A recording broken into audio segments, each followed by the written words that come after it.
Hello everyone. आज के इस वीडियो में हम बात करेंगे क्लास 11th की हिस्ट्री। चैप्टर हमारा है 5वां, बदलती हुई सांस्कृतिक परंपराएं। ठीक है, देखिए बच्चे, टोटल 7 चैप्टर हैं जो कि इस वर्ष हमारे सिलेबस में है और इसमें से आज हम 5वां चैप्टर पढ़ रहे हैं। ठीक है, इससे पहले के चैप्टर हमने कंप्लीट करे हुए हैं। अगर आपने वीडियो नहीं देखी तो प्लेलिस्ट में जाके उसको देख सकते हैं। और टेलीग्राम पे हमारा ग्रुप है एकलव्या क्लास 11 ESP के नाम से है, तो आप इसे जाके सर्च कीजिए और यहाँ पे आपको PDF मिल जाएगी। ठीक है, आप PDF को डाउनलोड करके पढ़ सकते हैं। मेरा नाम सतेंद्र प्रताप है और आप मुझे इंस्टाग्राम पे फॉलो कर सकते हैं, एकलव्या स्टडी पॉइंट, ये मेरा यूज़र नेम है। तो चलिए स्टार्ट करते हैं वीडियो को। देखिए, 14वीं शताब्दी से 17वीं शताब्दी के बीच में यूरोप में क्या बदलाव आए थे, इसको हम समझेंगे। तो देखिए, ये वो काल था, ये वो समय था जब यूरोप के जो ज़्यादातर देश थे, यहाँ पे नगरों की संख्या बढ़ने लगी थी। ठीक है, नगर बढ़ रहे थे और यहाँ पे एक विशेष प्रकार की नगरीय संस्कृति का विकास हुआ था। फिर नगरों में जो रहने वाले लोग थे वो खुद को गांव के लोगों से ज़्यादा सभ्य समझने लगे थे। ठीक है, इंपॉर्टेंट है, ये याद रखिए, क्योंकि नॉर्मली क्या होता है, हमेशा आप कहीं पे भी देखोगे जो शहरों के लोग होते हैं ना, वो अपने आप को गांव के लोगों से हमेशा से सभ्य मानते हैं। ठीक है, हमेशा से ऐसा होता चला आया है।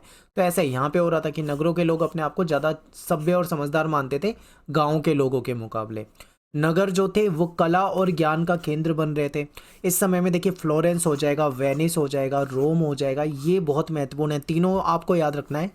ये नगर जो हैं ये कला और विद्या के केंद्र बन गए थे, क्योंकि इस चैप्टर में आगे हम वेनिस के बारे में, फ्लोरेंस के बारे में काफ़ी डिटेल में पढ़ेंगे। ठीक है, अमीर लोग और अभिजात वर्ग के लोग, ये जो लोग हैं ये कलाकारों और लेखकों के आश्रयदाता बन गए। अभिजात वर्ग कौन सा होता है, देखिए ये समझ लीजिए। अभिजात वर्ग ऐसा वर्ग होता है जो समाज में ताकतवर होता है। ठीक है, जिसके पास पैसा यानी कि धन होता है, जिसके पास अच्छी संपत्ति होती है, समाज में उसके पास एक रुतबा होता है। तो ऐसा ताकतवर जो वर्ग होता है इसे अभिजात वर्ग कहते हैं। तो ऐसे अमीर और अभिजात वर्ग के जो लोग थे वो कलाकारों को और लेखकों को अपने यहाँ पे आश्रय आश्रय दिया करते थे। ठीक है, इस समय में एक और महत्वपूर्ण चीज़ ये हो रखी थी कि इस समय में मुद्रण का आविष्कार हो गया था। मुद्रण का आविष्कार का मतलब क्या है, छपाई तकनीक आ चुकी थी। आपको पता होगा कि पुराने समय में जो किताबें होती है वो हाथ से लिखी जाती थी, जिसको पांडुलिपि कहा जाता था। ठीक है, इसको लिखने में बहुत ज़्यादा समय लगता था, इसमें समय बहुत ज़्यादा लगता था। लेकिन जब से ये मुद्रण तकनीक आई यानी कि छपाई की तकनीक आ गई, इसका आविष्कार हो गया, तो अब क्या है, तेज़ी से किताबें छपने लगी। और जब किताबें तेज़ी से छपने लगी तो दूर दराज के जो नगर थे या जो देश थे, ठीक है, यहाँ पे छपी हुई पुस्तकें आसानी से उपलब्ध होने लगी थी।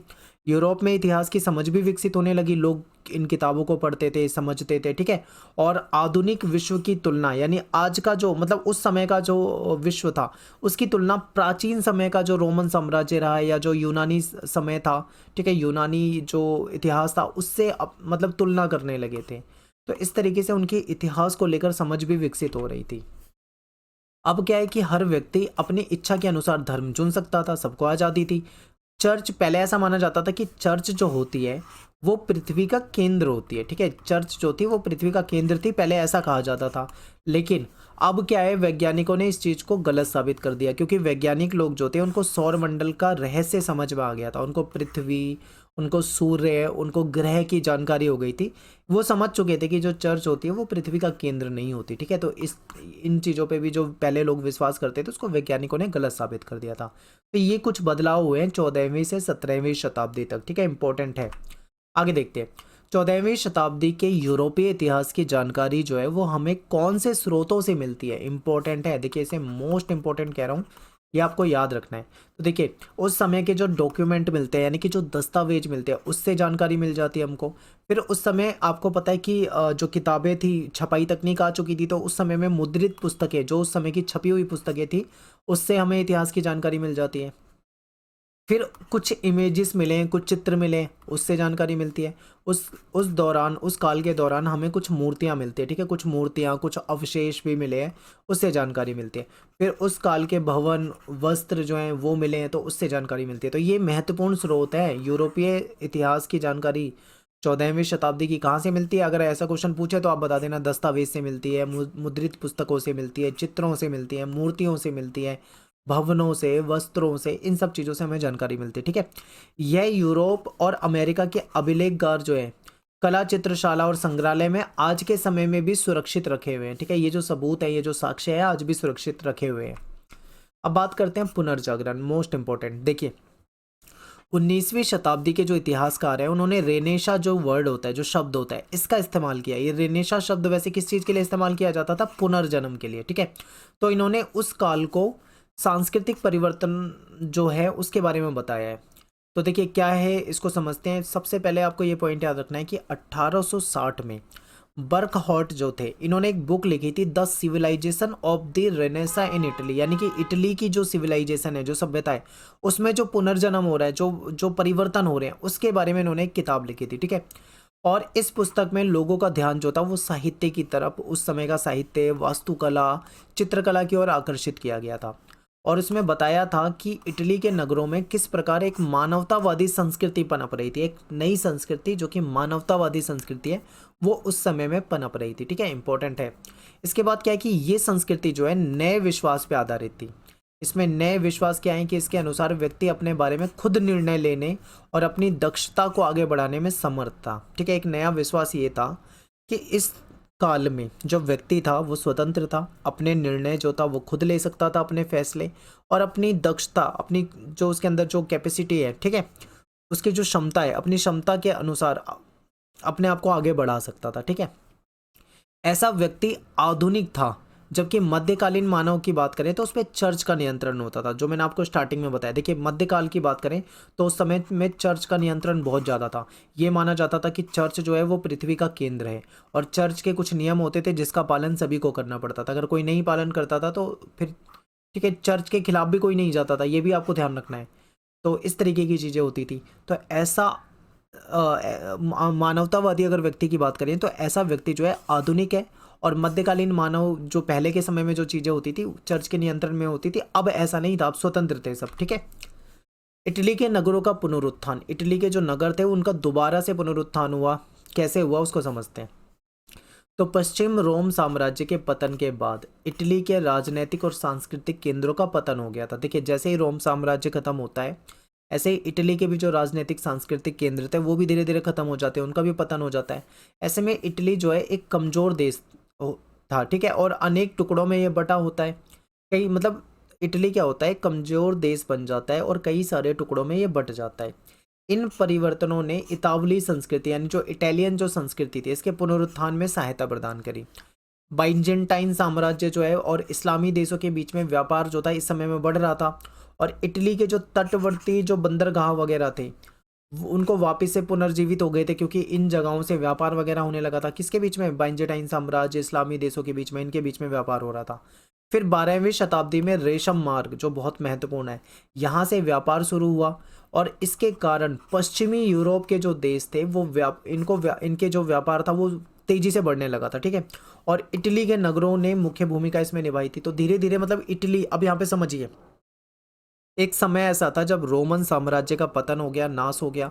फिर इटली भी एक कमज़ोर देश था, वो भी कई टुकड़ों में बटा था, धीरे धीरे उसका भी नाश हो रहा था। लेकिन जैसे ही व्यापार में बढ़ावा होता है, ठीक है, बढ़ता है व्यापार, तो ऐसे में कहीं ना कहीं इटली के जो जो आसपास के जो बंदरगाह थे वो वापस से पुनर्जीवित हो जाते हैं। फिर रेशम मार्ग से व्यापार बढ़ने लग जाता है, तो इसके कारण जो पश्चिमी यूरोप के देश थे उनका भी व्यापार बढ़ता है, और ये इसमें भी इटली के नगर मेन भूमिका निभाते हैं। तो इस तरीके से धीरे धीरे इटली जो टूट गया था, नाश हो गया था, जिसका पतन हो गया था, वो धीरे धीरे वापस से उसका पुनरुत्थान हो रहा है, वापस से वो मजबूत हो रहा है। अब ये नगर एक शक्तिशाली साम्राज्य के अंग के रूप में ही नहीं बल्कि स्वतंत्र नगर राज्यों का भी एक समूह थे। ठीक है, ये आप ये मत सोचना कि केवल शक्तिशाली साम्राज्य, बल्कि एक स्वतंत्र नगरों का भी एक समूह है, स्वतंत्र राज्यों का भी एक समूह है। ठीक है, और नगरों में फ्लोरेंस और वेनिस गणराज्य थे, और कई अन्य दरबारी नगर भी थे जिनके शासन जो थे वो राजकुमार के द्वारा चलाए जाते थे। ठीक है, और इनमें सर्वाधिक जीवंत शहरों में सबसे पहले नाम आता था वो था वेनिस। इंपॉर्टेंट है, मैंने आपको स्टार्टिंग में ही बताया था कि वेनिस के बारे में आगे हम पढ़ेंगे, क्योंकि बहुत महत्वपूर्ण नगर है। ठीक है, कला का, विद्या का केंद्र रह चुका है। और दूसरा यहाँ पे जिनेवा है, ये भी इंपॉर्टेंट है, ये भी आपको नाम याद रखना है। नगर के जो धनी व्यापारी थे, जो महाजन लोग थे, वो नगर के शासन में बिल्कुल एक्टिव रूप से भाग लेते थे। ठीक है, बिल्कुल सक्रिय रहते थे, एक्टिव रहते थे, और जिससे नागरिकता की भावना पनपने लगी। और अब बात करेंगे विश्वविद्यालय और मानवतावाद की। तो यूरोप में सबसे पहले विश्वविद्यालय जो है वो इटली के शहरों में ही स्थापित हुए थे, ठीक है। 11वीं शताब्दी की अगर हम बात करें तो इस समय में जो पादुआ और बोलोनिया है, ठीक है, पादुआ और बोलोनिया विश्वविद्यालय ये विधि शास्त्र के अध्ययन के केंद्र थे। विधि शास्त्र का मतलब है यहाँ पे कानून की जानकारी, ठीक है, कानून के बारे में यहाँ पे अध्ययन किया जाता था, लॉ के बारे में पढ़ा जाता था। नगरों के प्रमुख क्रियाकलाप व्यापार और वाणिज्य से संबंधित थे, इसलिए वकीलों और नोटरी की भी यहाँ पे बहुत ज़्यादा ज़रूरत होती थी। देखो जहाँ पे लॉ पढ़ा जाएगा, कानून पढ़ा जाएगा, वहाँ पे जाहिर सी बात है कि वहाँ पे वकीलों की, नोटरी की आवश्यकता भी होगी। और ये नियमों, ये जो वकील हो गए, नोटरी हो गए, ये नियमों को लिखा करते थे, उनकी व्याख्या करा करते थे, ठीक है, समझौते, ये जो एग्रीमेंट वगैरह होते हैं उसको तैयार करते थे।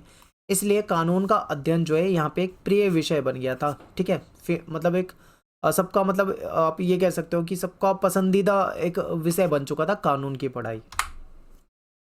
अब बात करेंगे मानवतावाद। तो बहुत कुछ जानना बाकी है और यह सब हम केवल धार्मिक शिक्षण से नहीं सीखते। इसी नई संस्कृति को 19वीं शताब्दी के इतिहासकारों ने मानवतावाद का नाम दिया, ठीक है। देखिए क्या होता था, मेनली पीछे अगर हम जाते हैं तो उस समय में धर्म बहुत महत्वपूर्ण होता था, चर्च बहुत महत्वपूर्ण होता था, धार्मिक शिक्षा बहुत महत्वपूर्ण होती थी। तो यहीं पे कहा है कि बहुत कुछ जानना बाकी है, यानी कि केवल धर्म की शिक्षा से काम नहीं चलेगा, केवल धार्मिक शिक्षण नहीं सीखेंगे हम, बल्कि हमें बहुत कुछ अभी सीखना है, ठीक है, अभी बहुत कुछ जानना बाकी है। तो इसी सोच को, ये जो नई सोच थी, इसी को इतिहासकारों ने मानवतावाद का नाम दिया है। 15वीं शताब्दी के शुरू के दशकों में मानवतावादी जो शब्द है ये किनके लिए यूज़ किया जाता था, याद रखिए। अभी ये 15वीं शताब्दी के शुरुआती दशक की बात कर रहे हैं। यहाँ पे क्या होता था, जो टीचर होते थे इनके लिए वर्ड यूज़ किया जाता था, ठीक है। जो टीचर व्याकरण पढ़ाते हैं या जो अलंकार शास्त्र पढ़ाते हैं, कविता, इतिहास, नीति, दर्शन, ऐसे सब्जेक्ट जो पढ़ाते थे, उन टीचरों के लिए मानवतावादी शब्द यूज़ किया जाता था। लेकिन धीरे धीरे बाद में ये एक विचारधारा के रूप में उभर के सामने आया था। अब बात करेंगे रेनेसां व्यक्ति। अब ये रेनेसां व्यक्ति क्या होता है, देखिए रेनेसां व्यक्ति जो शब्द है ये प्रयोग किसके लिए किया जाता है, ऐसे व्यक्ति के लिए किया जाता है जिसकी बहुत सारी चीज़ों में रुचियां हों, कई सारी चीज़ों में जिसका इंटरेस्ट हो, और जिसके बहुत सारे हुनर हो, ठीक है, जिसको कई सारे हुनर में महारत हासिल हो, यानी कि ऐसा व्यक्ति जिसके बहुत सारे इंटरेस्ट हो और उसके अंदर बहुत सारे हुनर हो, इसको रेनेसां व्यक्ति कहा जाता था। तो पुनर्जागरण काल में अनेक महान लोग हुए, ऐसे कई सारे लोग थे जिनके कई सारे इंटरेस्ट थे और कई सारे कलाओं में वो कुशल हुआ करते थे। एग्जाम्पल के लिए देखिए, एक ही व्यक्ति विद्वान भी हो सकता है, वो कूटनीतिज्ञ भी हो सकता है, वो धर्मशास्त्र का ज्ञानी भी हो सकता है, वो कलाकार भी हो सकता है। तो ऐसे व्यक्तियों के लिए रेनेसां शब्द जो है वो यूज़ किया जाता था, यानी इनको रेनेसां व्यक्ति कहा जाता था। अब बात करेंगे फ्लोरेंस विश्वविद्यालय। मैंने आपको बताया था वेनिस और फ्लोरेंस और रोम, ये क्या थे, ये शिक्षा के और कला के केंद्र बन चुके थे। स्टार्टिंग में ही मैंने आपको क्लियर बताया था और मैंने आपको ये कहा था कि आगे हम वेनिस और फ्लोरेंस वगैरह के बारे में पढ़ेंगे। तो फ्लोरेंस विश्वविद्यालय समझिए। तो 15वीं शताब्दी में फ्लोरेंस की प्रसिद्धि में दो लोगों का सबसे बड़ा हाथ था, क्योंकि फ्लोरेंस जो था वो बहुत फेमस था और इसको फेमस करने में दो लोगों का बड़ा हाथ था। पहला कौन था, ये समझिए। पहले नंबर पे आता है दांते अलिगिहरी। अब ये देखिए, नाम थोड़े से मुश्किल हैं, आपको याद रखने पड़ेंगे, लेकिन दांते अलिगिहरी जो किसी धार्मिक संप्रदाय विशेष से संबंधित नहीं थे, ये किसी विशेष धार्मिक संप्रदाय से रिलेटेड नहीं थे, संबंधित नहीं थे। और इन्होंने क्या किया था, अपनी कलम जो है धार्मिक विषयों पे चलाई थी, यानी कि इन्होंने धार्मिक विषयों पे लिखा था। बहुत इंपॉर्टेंट है, इनको लोग पढ़ते थे। इसके बाद है जोटो।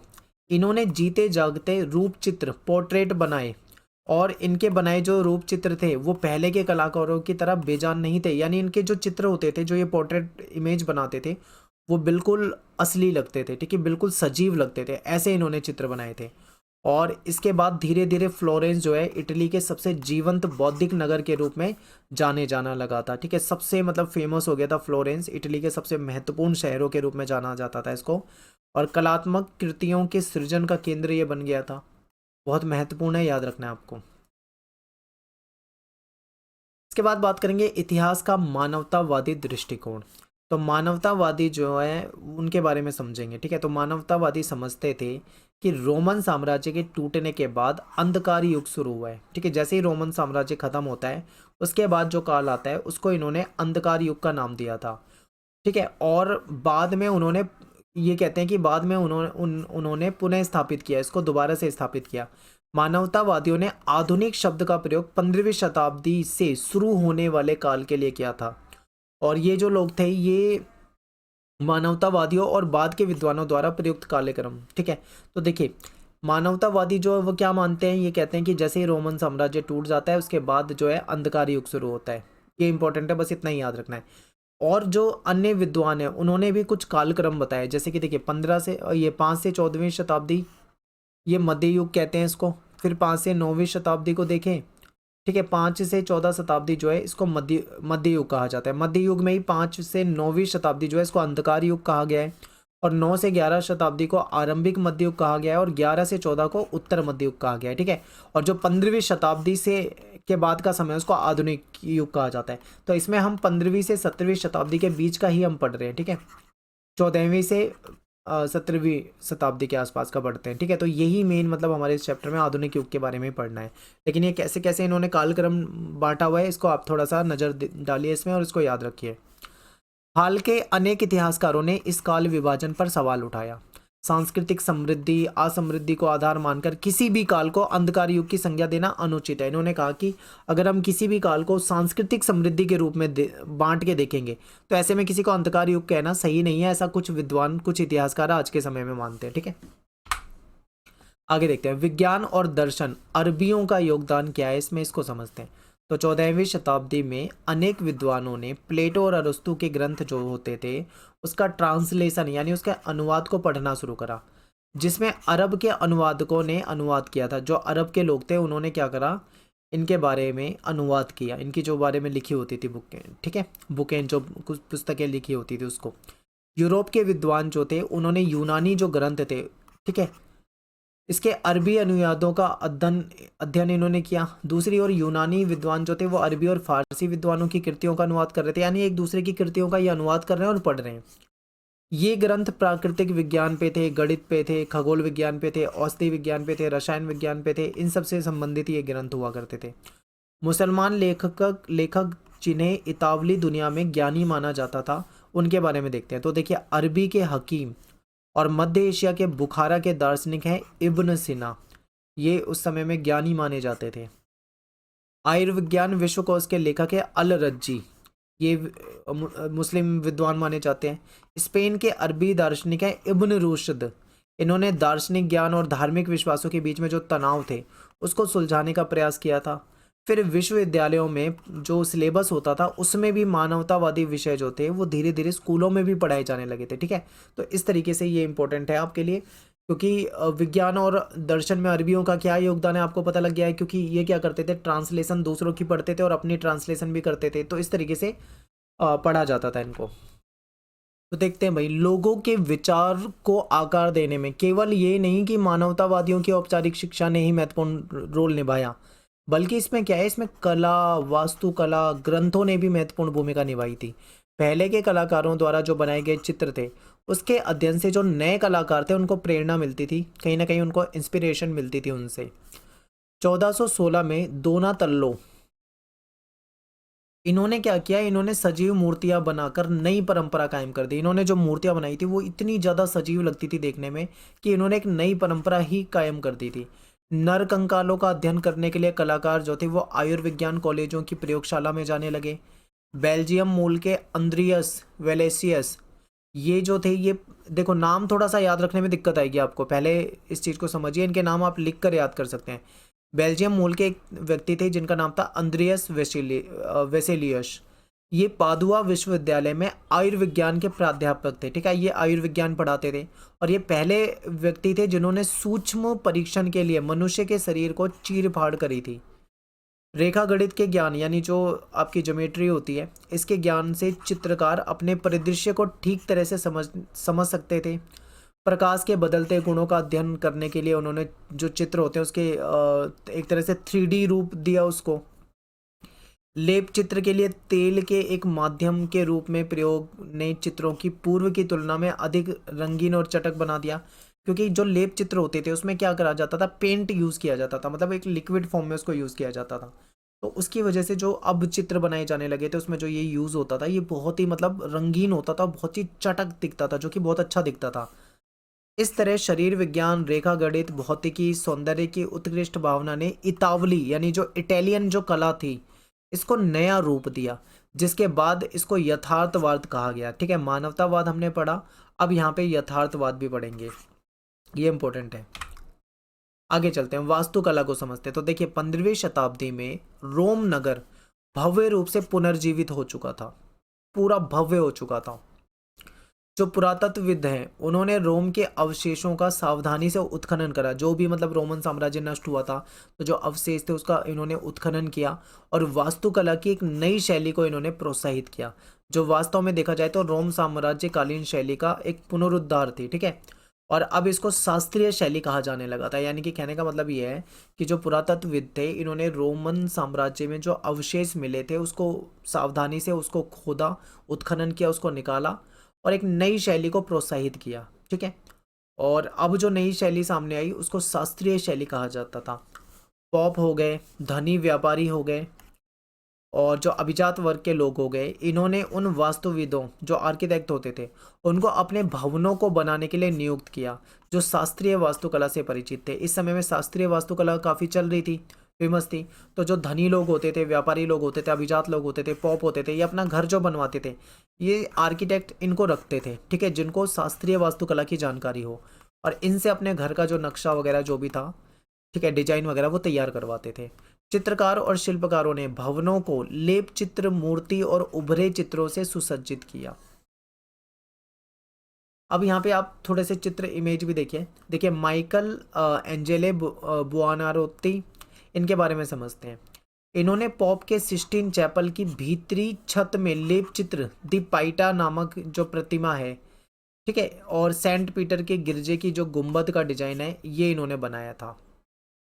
और ये माइकल एंजेले जो है इनकी ये दोनों चीज़ें बहुत फेमस हुई। ठीक है, क्या था, एक तो ये जो द पाइटा वाली इनकी जो मूर्ति थी ये बहुत फेमस हुई, इन्होंने बनाई थी। और इन्होंने ये जो गुंबद वाली डिजाइन अंदर से जो बनाई थी ये बहुत ज़्यादा फेमस हुई, इसकी वजह से ये अमर हो गए। ठीक है, इनको लंबे समय तक लोग याद रखते थे इनकी डिजाइन के लिए। वास्तुकार फिलिप्पो ब्रूनोलोसी, जिन्होंने फ्लोरेंस के भव्य गुंबद यानी जो ड्यूमो का परिरूप था ये इन्होंने प्रस्तुत किया था और अपना पेशा एक मूर्तिकार के रूप में इन्होंने शुरू किया था। इसके बाद बात करेंगे प्रथम मुद्रित पुस्तकें, जो पहली बार किताबें छपी थी, इसको समझेंगे। इटली में जो भी लिखा गया वो विदेशों तक पहुंचा। ये सब 16वीं शताब्दी की क्रांतिकारी जो मुद्रण टेक्नोलॉजी थी उसकी वजह से हो पाया, क्योंकि इस समय में छपाई शुरू हो गई थी तो किताबें छापी जाती थी और तेज़ी से वो एक जगह से दूसरी जगह पहुंचाई जा सकती थी।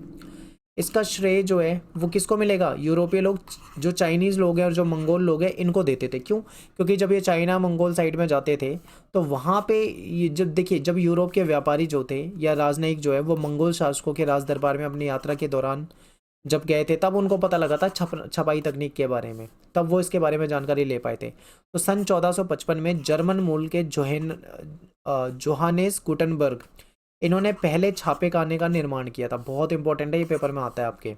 और इनकी कार्यशाला में जो बाइबल है, बाइबल की 150 कॉपी, ठीक है, प्रतियां, मतलब इसकी 150 कॉपी छापी गई थी। और इससे पहले इतने ही समय में एक जो धर्म भिक्षु है वो बाइबल की केवल एक प्रति लिख पाता था, क्योंकि पहले हाथ से लिखी जाती थी।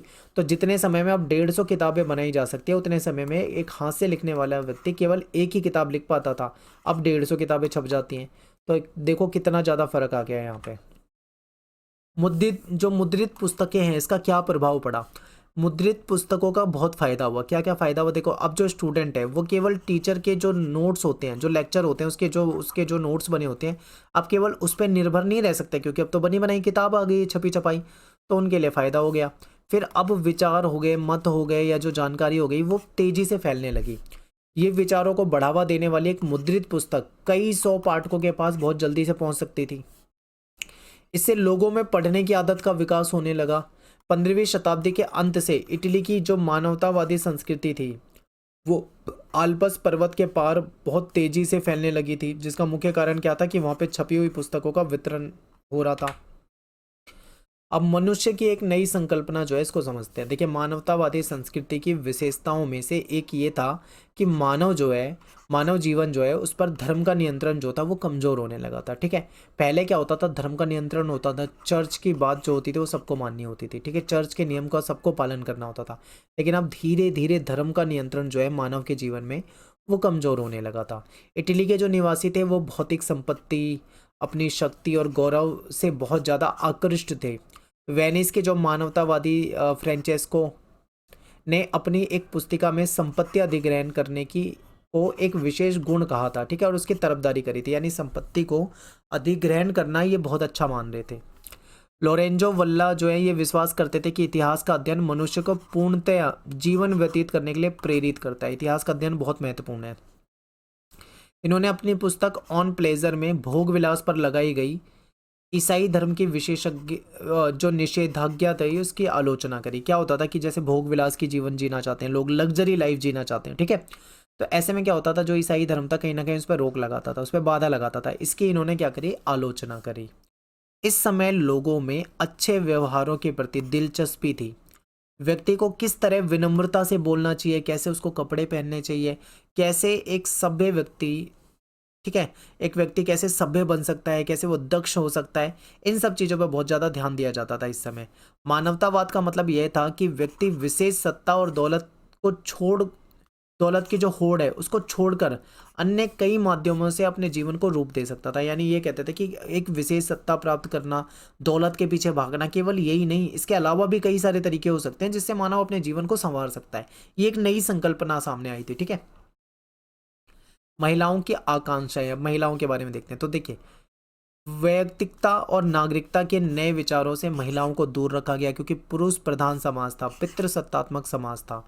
लड़कों को ही शिक्षा देते थे जिससे उनके बाद में उनके खानदानी पेशे या जीवन की जिम्मेदारी उठा सकें। ठीक है, मतलब महिलाओं को ज़्यादा महत्व नहीं दिया जा रहा है, लड़कों को शिक्षा दी जा रही है, लड़कों को ज़्यादा महत्व दिया जा रहा है, क्योंकि बाद में वो जो घर का बिजनेस हो गया या जो उनका जो भी खानदानी पेशा है उसको वो उसकी जिम्मेदारी निभा सकेगा जो बेटा होगा। सार्वजनिक जीवन में महिलाओं की भागीदारी जो थी वो काफ़ी कम होती थी। उन्हें ज़्यादातर घर परिवार को चलाने वाले के रूप में ही देखा जाता था। दहेज का प्रबंध नहीं हो पाता था तो शादीशुदा लड़कियों को मठों में नन बना दिया जाता था, भिक्षुणी बना दिया जाता था। ठीक है, विवाह में प्राप्त महिलाओं के दहेज को पुरुष अपने पारिवारिक कारोबार में लगा देते थे। यानी कि जो शादी में जो दहेज मिलता था उसको अपने बिजनेस में लगा सकते हैं, लेकिन महिलाओं को यह हक नहीं था कि पति को कारोबार चलाने में कोई सलाह दे किसी प्रकार की भी। ठीक है, कारोबारी मैत्री को मजबूत करने के लिए, यानी जो दोस्ती होती है, जो बिजनेस वाली दोस्ती होती है, उसको मजबूत करने के लिए दो परिवार आपस में विवाह संबंध भी रखते थे। व्यापारी परिवारों में महिलाओं की स्थिति जो थी वो अलग होती थी। ठीक है, दुकानों को चलाने में ज़्यादातर व्यापारी जो होते थे, इनके यहाँ पे थोड़ा सा सिस्टम अलग था। यहाँ पे महिलाएं जो थी वो दुकानों को चलाने में हेल्प करा करती थी। व्यापारी परिवारों में यदि व्यापारी की कम आयु में मृत्यु हो जाती थी तो उसकी पत्नी जो है वो सार्वजनिक जीवन में बड़ी भूमिका निभाने के लिए बाध्य होती थी, क्योंकि अगर मान लो कोई किसी का पति मर गया है तो फिर महिला सारी जिम्मेदारी निभाएगी, घर चलाना, कैसे चलाना, व्यापार बढ़ाना, वो सब महिला करती थी। उस काल की कुछ महिलाएं ऐसी हैं जो बौद्धिक रूप से बहुत रचनात्मक थी, यानी कि जो बहुत ही इंटेलिजेंट थी, क्रिएटिव थी। उन महिलाओं के बारे में देखते हैं। तो उसमें से एक वेनिस की निवासी थी जिसका नाम था कसांद्रा फेदेले। तो फेदेले ने क्या लिखा है इसको समझते। देखिए, ये कहते हैं कि यद्यपि महिलाओं को शिक्षा ना तो पुरस्कार देती है ना ही सम्मान का आश्वासन, तथापि प्रत्येक महिला को सभी प्रकार की शिक्षा को प्राप्त करने की इच्छा रखनी चाहिए और उसे ग्रहण करना चाहिए। ठीक है, क्योंकि देखिए महिलाओं को, ये कहते हैं कि महिलाओं को शिक्षा ना तो पुरस्कार देती है ना ही कोई सम्मान मिलता है, क्योंकि महिला पुरुष प्रधान समाज था, महिलाओं को ज़्यादा अधिकार नहीं थे।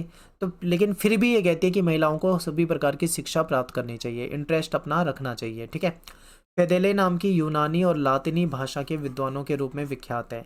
फेदेले जो है ये यूनानी और लातिनी भाषा में विद्वानों के रूप में काफ़ी फेमस है। इन्हें पादुआ विश्वविद्यालय में बुलाया गया था, किस लिए, भाषण देने के लिए, क्योंकि ये काफ़ी फेमस महिला थी। फिर मंटुआ की मार्चिसा इसाबेला दी इस्ते, ये नाम आपको याद करते करते आप परेशान हो जाओगे, लेकिन आप ये नाम याद करने की कोशिश करना। देखो, ये जो महिला थी इन्होंने अपने पति की अनुपस्थिति में अपने राज्य पे शासन किया था। मंटुआ जो है एक छोटा सा राज्य था, ठीक है, लेकिन उसका जो राज दरबार है वो अपनी बौद्धिक प्रतिभा के लिए बहुत फेमस हुआ करता था। महिलाओं की रचनाओं से और इनके दृढ़ विश्वास का पता चलता है कि इन्होंने पुरुष प्रधान समाज में भी अपनी पहचान बनाने के लिए अधिक आर्थिक स्वायत्ता और संपत्ति और शिक्षा मिलनी चाहिए, ये ऐसा कहते हैं। तो ये इंपॉर्टेंट है। नेक्स्ट है आपका ईसाई धर्म के अंतर्गत वाद विवाद। तो देखिए, व्यापार और सरकार, सैनिक विजय और कूटनीतिक संपर्कों के कारण इटली के जो नगर थे और जो राज दरबार थे, यहाँ दूर दूर के देशों से संपर्क स्थापित हुआ। किस वजह से संपर्क स्थापित हुआ था? व्यापार और सरकार के कारण, ठीक है। और 15वीं और आरंभिक 16वीं शताब्दियों में उत्तरी यूरोप के जो विश्वविद्यालय थे, इसके जो ज़्यादातर विद्वान थे वो मानवतावादी विचारों की ओर ज़्यादा आकर्षित हुए। यूरोप में मानवतावाद ने ईसाई चर्च के अनेक सदस्यों को भी आकर्षित किया। इन्होंने ईसाइयों को अपने पुराने धर्म ग्रंथों में बताए गए तरीकों से धर्म का पालन करने का आह्वान किया। इन्होंने कहा कि जो तुम्हारे जो पुराने धर्म ग्रंथ है उसमें जो तरीके बताए गए हैं उस तरीके से आप अपने धर्म का पालन करो। इन्होंने अनावश्यक कर्मकांडों को त्यागने की बात की और उनकी यह कह के निंदा की थी कि उन्हें एक सरल धर्म बनाने के लिए बाद में जोड़ा गया है, ठीक है। वे एक दूरवर्ती ईश्वर में विश्वास करते थे और ऐसा मानते थे कि उन्होंने मनुष्य को बनाया है, ठीक है। और लेकिन उसने अपना जीवन मुक्त रूप से चलाने की पूर्ण आज़ादी दी है। ईश्वर की बात करते हैं, ईश्वर ने क्या है, मनुष्य को बनाया और मनुष्य को बना के उसको स्वतंत्र छोड़ दिया कि स्वतंत्र रूप से अपने जीवन को वो जी सकता है, जीवन को चला सकता है, ऐसा ये मानते थे। यह भी मानते थे कि मनुष्य को अपनी खुशी इसी विश्व में वर्तमान में ही ढूंढनी चाहिए, ठीक है। यानी इसी दुनिया में ही हमें अपनी खुशी ढूंढनी है और वर्तमान में। ऐसा नहीं, आपने सुना होगा एक कॉन्सेप्ट है कि कहते हैं कि हम स्वर्ग में जाएंगे वहाँ बहुत अच्छा होगा, या कहीं जन्नत में जाएंगे वहाँ ये होगा वो होगा, इस तरीके की जो चीज़ें हैं, इस कॉन्सेप्ट को इन्होंने यहाँ पे बिल्कुल हटा दिया। उन्होंने बोला ना कोई मतलब कहीं बाहर नहीं, इसी दुनिया में हमें वर्तमान में ही मतलब क्या ढूंढना है, हमें खुशी ढूंढनी है, ठीक है। ईसाई धर्म में जो नज़रिए में बदलाव आ रहा था उसको समझते हैं। देखिए, ईसाई जो मानवतावादी थे, इसमें इंग्लैंड के टॉमस मोर और हॉलैंड के इरेस्मस, ये क्या मानते थे? इनका मानना ये था कि चर्च जो है ना, ये एक लालची और साधारण लोगों से बात बात पर लूट खसोट करने वाली संस्था बन गई है। यानी कि चर्च अब एक कोई धार्मिक संस्था नहीं है, बल्कि ये लोगों से लूटपाट करने वाली एक लालची संस्था है। और लोगों से धन ठगने का सबसे सरल तरीका था पाप स्वीकारोक्ति नामक दस्तावेज। अब ये पाप स्वीकारोक्ति नामक दस्तावेज क्या है? ये भाई एक ऐसा सिस्टम था जिसमें ये कहा जाता था कि तुम ये दस्तावेज ले लो तो तुम्हारे जो पाप हैं वो सारे पापों से तुम्हें मुक्ति मिल जाएगी, ठीक है, पाप तुम्हारे ख़त्म हो जाएंगे। तो इस तरीके से एक सर्टिफिकेट, एक दस्तावेज आप मान लो दिया जाता था। इसको इन्होंने क्या बोला था? ये धन को ठगने का एक तरीका है। यूरोप के लगभग प्रत्येक भाग में राजाओं, जो राजा थे, उन्होंने भी राजकाज में चर्च की दखलंदाजी को मतलब होती थी तो ये पसंद नहीं करते थे, मतलब राजा वगैरह, ठीक है। किसान जो थे, किसानों ने भी चर्च द्वारा जो कर, जो टैक्स लगाया हुआ था उसका भी विरोध किया था। मानवतावादियों ने समाज को ये सूचित किया कि न्यायिक और वित्तीय शक्तियों पर पादरियों का जो दावा है वो कॉन्स्टेंटाइन के अनुदान नामक एक दस्तावेज से उत्पन्न होता है। ये असली नहीं बल्कि परिवर्ती काल में जालसाजी से तैयार किया गया, ठीक है। कहने का मतलब है कि ये जो पादरी होते हैं चर्च के, इनको जो शक्तियाँ मिली हुई है ये सब जालसाजी के तरीके से मिली हुई है, ठीक है, ये गलत है, ये कहा इन्होंने। इसके बाद है प्रोटेस्टेंट सुधार, मोस्ट इंपॉर्टेंट। देखो इसको बिल्कुल याद करके जाना, ये बहुत इंपॉर्टेंट है, ये पेपर में आता है। तो ये कौन सा सुधार है, ये क्यों हुआ, इसे समझते हैं। तो देखिए 1517 में एक जर्मन युवा भिक्षु था जिसका नाम था मार्टिन लूथर। इसने क्या किया? इसने कैथोलिक चर्च के खिलाफ एक अभियान छेड़ दिया और इसके लिए उसने ये दलील पेश की कि मनुष्य को ईश्वर से संपर्क साधने के लिए किसी पादरी की जरूरत नहीं है। अगर कोई भी व्यक्ति ईश्वर से संपर्क साधेगा तो उसके लिए कोई जरूरत नहीं है किसी भी पादरी की। इन्होंने ये दलील दी, ठीक है। लूथर ने अपने अनुयायियों को आदेश दिया कि ईश्वर में पूर्ण विश्वास रखें, क्योंकि केवल उनका विश्वास ही उन्हें सम्यक जीवन की तरफ ले जाएगा, उनको स्वर्ग में प्रवेश दिला सकेगा, ठीक है। इन्होंने ये कहा, केवल ईश्वर में विश्वास रखने को कहा है। और इस आंदोलन को प्रोटेस्टेंट सुधारवाद नाम दिया गया है। जर्मनी और स्विट्जरलैंड के जो चर्च थे, ये इससे बहुत ज़्यादा प्रभावित हुए, ठीक है। इन्होंने क्या करा? इन्होंने पोप और जो कैथोलिक चर्च यानी ईसाई दुनिया की जो सबसे बड़ी चर्च, सबसे महत्वपूर्ण चर्च होती थी, इससे इन्होंने अपना संबंध समाप्त कर लिया इस मार्टिन लूथर की बातों को मानते हुए। व्यापारी लोग जो थे उन्होंने भी समर्थन दिया था, कहीं ना कहीं वो भी मतलब इनसे प्रभावित थे। और व्यापारियों के समर्थन से ही मतलब ये जो आंदोलन थे लोकप्रिय हुआ था, क्योंकि ग्रामीण जो क्षेत्र थे वहाँ पे ये ज़्यादा फेमस नहीं था, वहाँ पे लोग कैथोलिक चर्च को ही महत्वपूर्ण और मेन मान रहे हैं। यूरोप के अनेक क्षेत्रों की तरफ फ्रांस में भी कैथोलिक चर्च ने प्रोटेस्टेंट लोगों को अपनी पसंद के अनुसार उपासना करने की छूट दी।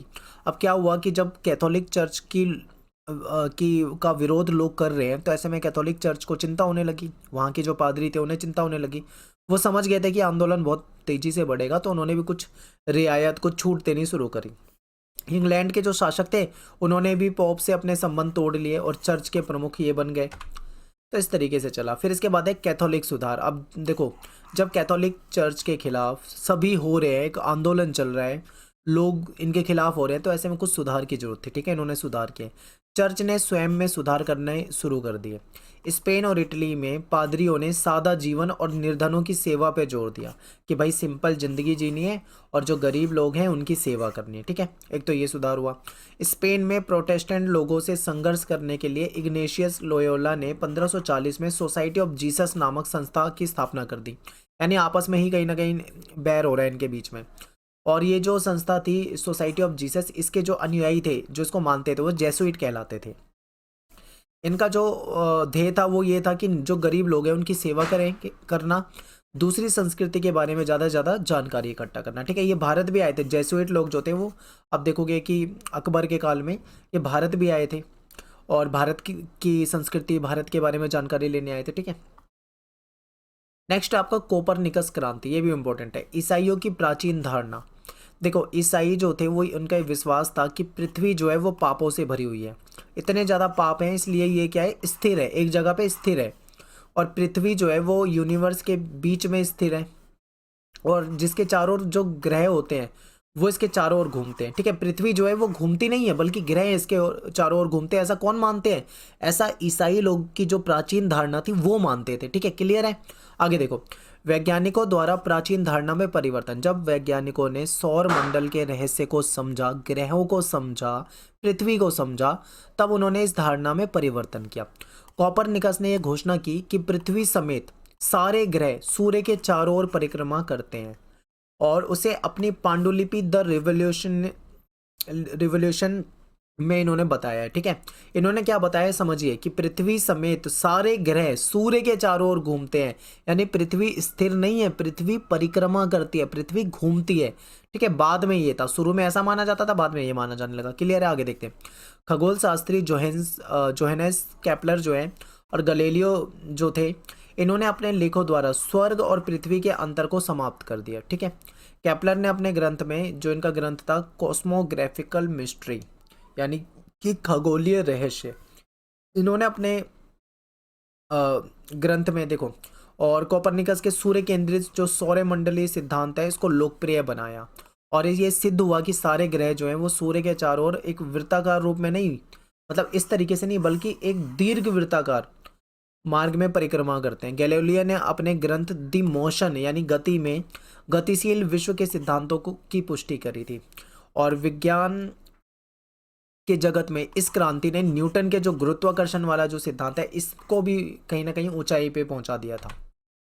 अब बात करते हैं ब्रह्मांड का अध्ययन। तो गैलीलियो जो है, इन्होंने एक बार टिप्पणी की कि बाइबल में जिस स्वर्ग के मार्ग की बात की गई है, ठीक है, बाइबल में है स्वर्ग के मार्ग की बात है, लेकिन बाइबल इसके बारे में और कुछ ज़्यादा कुछ नहीं बताता है। इन विचारकों ने हमें ये बताया कि ज्ञान जो है वो विश्वास से हटकर अवलोकन एवं प्रयोगों पे आधारित है। ठीक है, ज्ञान जो होता है वो विश्वास पे नहीं, कि हम किसी चीज़ पे विश्वास करते आ रहे हैं तो वो है, नहीं, बल्कि हमें प्रयोग करके देखना है, हमें प्रयोग से, अवलोकन से, ठीक है, इन सब चीज़ों से समझ में आता है।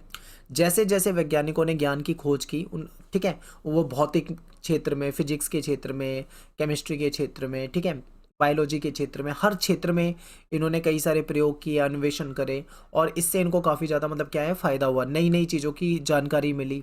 वरना भी यही मानते चलते आ रहे थे कि चर्च जो है वो पृथ्वी के सेंटर में होती है, पृथ्वी पाप के कारण रुकी हुई है। ये सब चीज़ें ख़त्म हो गई, क्योंकि अब लोग क्या है, रहस्यों को जानने लगे थे, ठीक है, अध्ययन करने लगे थे।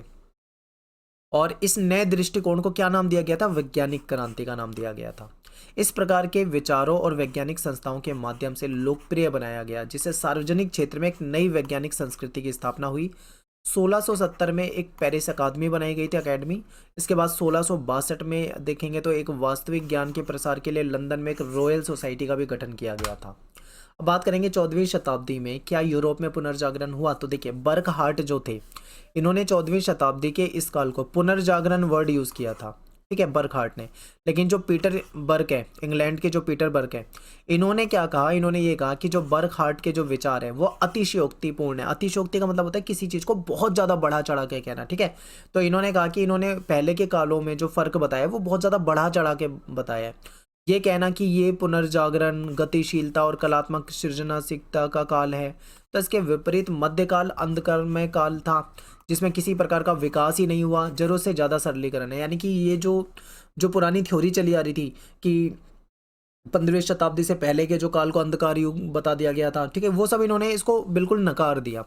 इटली में पुनर्जागरण से जुड़े अनेक तत्व जो है वो 12वीं और 13वीं शताब्दी में पाए जाते हैं, जहाँ साहित्यिक और कलात्मक रचनाओं का विकास हुआ था, ठीक है, नए नए विचार पनपे थे। तो ऐसे में केवल एक काल को इस तरीके से दर्शाना कि ये अंधकार युग हो गया और यहाँ पे पुनर्जागरण हो रहा है, तो ये गलत है, मतलब ऐसा कहा है, ठीक है।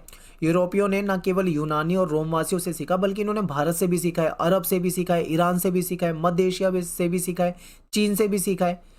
और इस काल में महत्वपूर्ण परिवर्तन कुछ हुए थे, जिसमें धीरे धीरे निजी और सार्वजनिक दो तरह के क्षेत्र बन गए थे। निजी क्या होते हैं, सार्वजनिक क्या होते हैं? सार्वजनिक का मतलब होता है ऐसे क्षेत्र जहां सरकार का अधिकार होता है, ठीक है। और यहाँ पे औपचारिक धर्म से संबंधित जो चीजें थे। निजी क्षेत्र में क्या होता है? जैसे किसी व्यक्ति का पर्सनल, जैसे किसी का परिवार हो गया, कोई व्यक्ति का निजी धर्म हो गया, ठीक है, ये सब चीजें आ जाती है। और एक कलाकार जो है वो किसी संघ का सदस्य मात्र नहीं होता, बल्कि अपने हुनर के लिए भी वो जाना जाता है, ठीक है। कोई कलाकार है, ये नहीं कि वो इस संघ से है तो ऐसे जाना जाता है, बल्कि वो अपने टैलेंट के आधार पे भी जाना जाता है। तो यहाँ पे चैप्टर जो है हमारा खत्म हो जाता है। सारी मेन चीज़ें जो है मैंने आपको इस चैप्टर की बताई है। आई होप आपको समझ में आया होगा। बाकी आप वीडियो को 1 से 2 बार देखेंगे तो आपको समझ में आ जाएगा। थोड़े से नाम इसमें जो है वो मुश्किल है, आपको याद रखने पड़ेंगे। मिलते हैं नेक्स्ट वीडियो में। Thanks for watching. जय हिंद, जय भारत।